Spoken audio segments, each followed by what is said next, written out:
దీంతోనే నేను జగన్మోహన్ రెడ్డి సమావేశంలో కూర్చుని ఇతను ప్రస్తావిస్తే జగన్ నిన్నేం అరెస్ట్ చేయలేరు అంటే 10వ క్లాస్ ఎగ్జామ్ ఫెయిల్ అవుతానని చెప్పి తప్పుదిరుగుతూ ఉంటారు చూడండి జనాలు.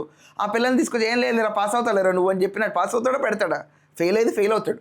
అదే రీతిలో ఈ గుడివాడ అమర్నాథ్కి అరెస్ట్ అనేది ఖాయంగా అనిపిస్తుంది.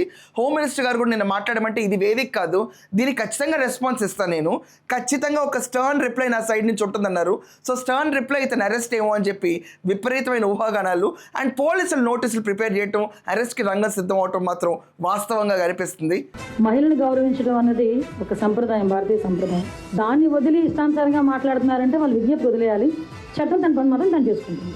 నేను 2 సంవత్సరాలు ఇంత ఎఫెక్టివ్గా పోలీస్ డిపార్ట్మెంట్ పనిచేసి మా డిపార్ట్మెంట్ అందరినీ నేను అప్రిషియేట్ చేసుకునే మంచి పొజిషన్లో అలాంటి విజ్ఞత లేని వాళ్ళ గురించి మాట్లాడి నన్ను నేను తగ్గించుకోదలుచుకోలేదు.